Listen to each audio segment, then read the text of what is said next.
Oh my god, was I not recording? Hey guys, welcome back to my channel. My name is Sarah and today we're going to be talking about books. Today I'm going to be going over all the books I read in January. So I started the year off very strong and I read 15 books this month.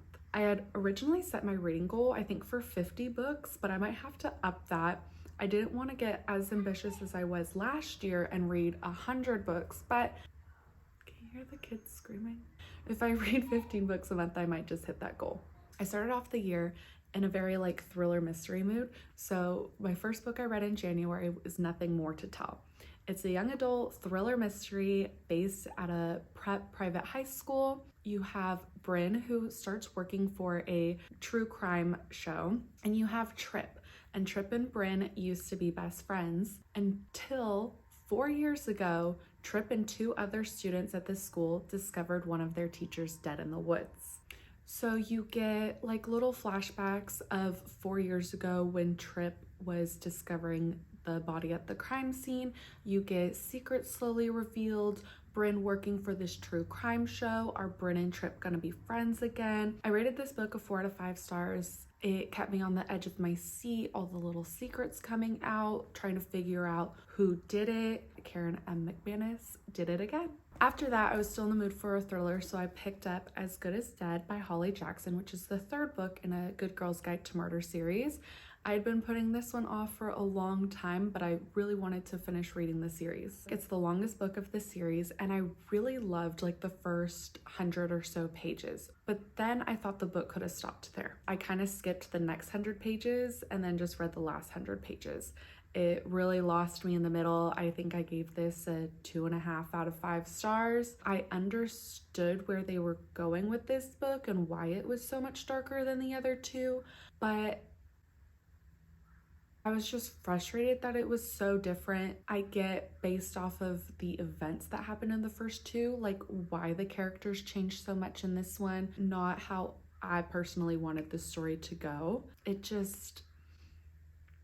This didn't do it for me. So after that, on my Kindle, I read Baggage Claim, and I loved that book so much. It's about two people meeting on an airplane on their way to Colorado for Christmas. It's a holiday romance, it's fake dating, and there's this big secret in the book that they don't let out till the end, but I knew what the secret was, but I was like, are they really gonna do that with the book? It still hurt, it still hit, and I thought they did a pretty good job with it. So Olive and Finn are fake dating over the holidays, and Finn loves Christmas, and Olive is like a Grinch. Christmas got ruined for her a few years ago, and Finn is determined to make her love Christmas. It's such a sweet book. Fake dating, obviously. Christmas time, it's a little bit of boy falls first, family drama, you know.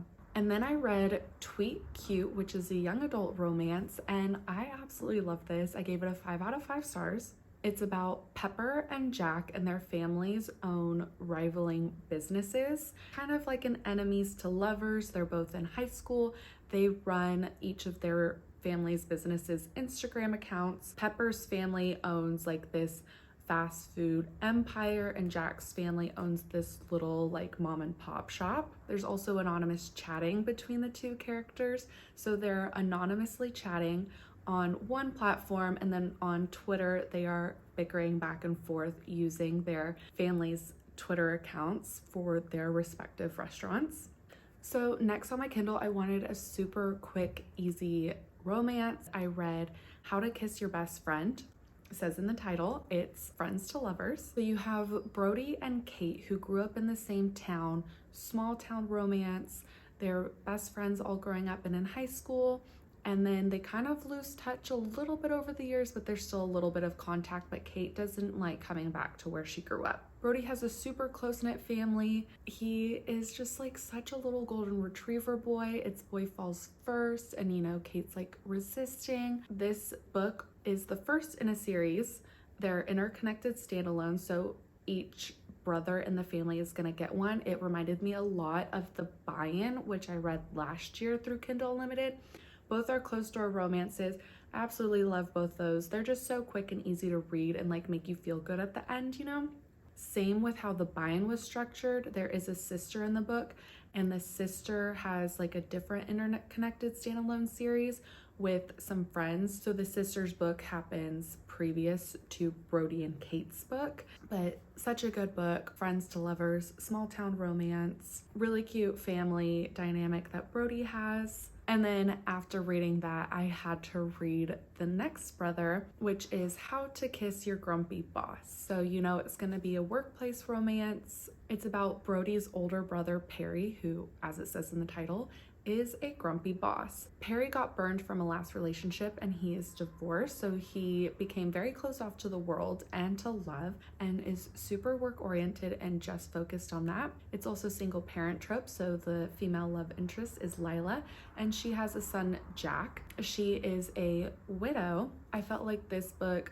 probably had a little bit more depth than the first one. The first one was definitely lighter and this one definitely had more depth to it just based off the previous relationships that the main characters had. Perry works on a farm and Lila gets hired as his virtual assistant, and then that virtual assistant position becomes more real life because where she lives is like about a town 20 minutes over from where the farm is where Perry works. I loved that you still got the family aspect from Perry's family, and you got to see Brody and Kate in this one as well, and you still got a little touch of the other brothers, Lila and Jack's relationship, which is her son. She's such a great mom. This was a really good one too. After those super sweet books that I read, I wanted to finish the off-campus series. Last year I read The Deal by Elle Kennedy, but I never read any of the other books. I purchased them all on my Kindle.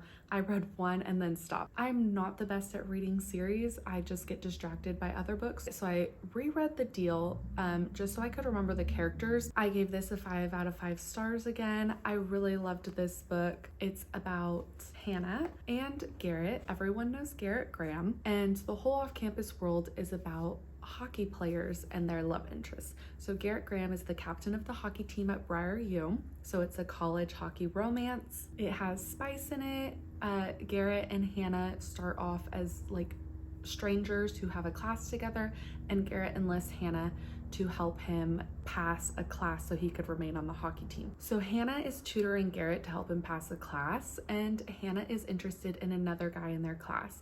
So she asks Garrett to help get the attention of this other guy. Starts off as tutoring and then friends with benefits to fake dating. There is a little bit of a trigger warning. It deals with some familial abuse, so definitely forewarning on that if you haven't read this yet. And then you also get interested into Garrett's roommates and some other characters that are going to show up in the later books in the series. So after reading The Deal, I moved on to the second book, which is The Mistake, which is about John Logan and Grace. It starts off as a one-night stand. John Logan, you know, he's a hockey player, he's a player, he doesn't date girls, and Grace doesn't want to be the kind of girl who gets hung up on a guy. Grace is a couple years younger than John Logan. He cannot stop thinking about her and is trying to win her back. This book, I would say, has a trigger warning in alcohol abuse, so definitely keep that in mind. I think I really love this series because I love the way all the characters interact with each other and like getting the glimpses into the side characters and the glimpses at the other couples or the other teammates. So immediately after I finished that book, I started reading The Deal, which is about Dean and Allie.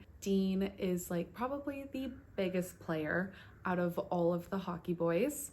And then you have Allie, which is Hannah's best friend. They are so opposite. Dean is this total player hookup guy. Allie is a serial monogamist. She has been on and off with this guy that she dated throughout college. They have a drunken one-night stand, then they can't get enough of each other. It's a secret relationship, kind of opposites attract. I think this one might have been my favorite. I don't know, they're all so good. I'd say the trigger warning for this is that it deals with death and grieving, and that was hard to read. So after that, I kind of wanted to step away from the off-campus series for a minute and kind of just switch it up and read something else. Like I said, I'm not very good at reading series. So I picked up Mr. Wrong Number by Lynn Painter. This is adult romance, has some spice in it. It was so funny. I was like giggling to myself when I was reading this. It was funny banter, super cute. It's brothers' best friends. So you have Olivia, who moves in with her brother Jack and his best friend and roommate Colin. Colin accidentally sends a flirty message to the wrong number. Colin and Olivia do not know that they're texting each other. They're not enemies, but they don't get along. They constantly bicker. He is very type A and she's more go with the flow. Absolutely loved it. Then I read Highly Suspicious and Unfairly Cute by Talia Hibbert. This is Talia Hibbert's first young adult novel, I believe. I read her Brown Sisters trilogy last year, absolutely loved it. So I figured I would really enjoy this. Honestly, this was kind of a miss for me. I didn't get super attached to the characters. Did kind of make me feel like I was a little too old for YA when I was reading this. This book does have LGBTQ plus rep sprinkled in. It didn't play a big part, but they did talk about it a little bit. And also the main male character suffers with OCD, so they do talk about that, and I thought it was very interesting to read about. So Bradley and Celine go on this camping trip essentially together to win a scholarship, and that is where they become friends again and they have to work together. Yeah, I'm not doing a good job at this. Then I picked up The Wedding Crasher by Mia Sosa, and this is the sequel to The Worst Best Man. And The Worst Best Man was about Max and Lena. And so in this book, you have Dean, who is Max's best friend, and Solange, who is Lena's cousin. It's one of my new favorites. Dean is getting married. It's his wedding day, and Solange stops the wedding. After that, they start fake dating. And I love fake dating. Dean lies to his work and says that he has a very serious girlfriend. After his wedding gets called off, he says Solange is the girl who he is dating. So Dean enlists Solange to help him get this promotion at work. And Solange also needs to fake date someone because her mother lied to her family and said that Solange was in a very serious relationship. Dean is very type A. He just wants to check things off of his to-do list and does not think finding love is important. It's just something that you do in life, and Solange is super romantic and wants someone to fall head over heels for her. Loved this book. Then I read Last Chance Books, which I thought I was really going to enjoy. It's a young adult book about Jasper and Madeline, who both work at their family's bookstores, which happen to be across the street from each other. Madeline is trying to save her bookstore from going out of business, and Jasper's family's business had just expanded and added the store that's across the street. So rival bookstores across the street caused these two teens to start this sort of war to take the other one down. Madeline was super self-centered and selfish in this book, so I did not enjoy her. I like Jasper's character, but it's all from Madeline's point of view, so not a favorite, but I mean, the cover's so cute, right? After that book, I went back to my Kindle and I read The Goal, which is the fourth book in the Off-Campus series. This is about John Tucker and Sabrina. It's kind of like a love at first sight thing, or it's a one-ended love at first sight. Sabrina is goal-oriented and driven, only cares about school and studying and working because she wants to get out of her very bad home situation. And then you have John Tucker, who is a secret romantic. He likes to be in relationships, not like the other hockey guys who like hooking up so much. I loved his character. He is from Texas, so he's like, you know, Southern gentleman, got raised by a single mom. And I really liked this book because for about the first half of the book, you are following the same timeline from The Score, Dean and Allie's book. And at the end of Dean and Allie's book, you get this big surprise, I guess. In John Tucker and Sabrina's book, that big surprise doesn't get revealed, or the timeline catches up at the 50% mark. I really loved what they did with this book. The other books took place over like a couple months for all the couples to get together, but this one, it took place a little over a year for them to like end. So I really liked the timeline. It seemed more realistic to me. You still get all the characters popping up from all the other books, and then in the epilogue, you kind of get a little sneak peek at where they are post-college since they had all graduated. There is one more book, which I think is a big epilogue novel for all of them. I'm not too sure. I haven't gotten to that one yet. And the last book I read this month was actually a book I listened to. I listened to the audiobook for Daisy Jones and the Six. This was a reread for me. I read it last year and absolutely loved it. And I actually just finish listening to the audiobook. I still give it a 5 out of 5 stars. It is such an amazing book. If you have not read or listened to this book, I highly recommend it. I really enjoyed reading it, but the audio is super fun because you get a different voice for every character. It is written as interview style, so you get like the character's name and then like what they're saying. It'll say like Billy Dunn, blah, blah, blah, blah, blah. And then Camila, blah, blah, blah, blah, blah. Such an entertaining read. It is about a band in the 70s and you get bits of their lyrics. And I just can't believe that Taylor Jenkins Reid wrote a book, but also wrote song lyrics here. Absolutely incredible. It's insane. The writing, the story, my heart aches at the end of the book every single time. And like, if you have not read this book or listened to it, you need to stop what you're doing and do that right now. I want to read it again already because I really want to annotate it. There are some really amazing quotes in this book and just like, I can't even, but such a fun story about a rock band in the 70s, about their life and touring and writing songs and making music. And Amazon Prime is coming out with the show Daisy Jones and the Six. Cannot wait for the show to come out.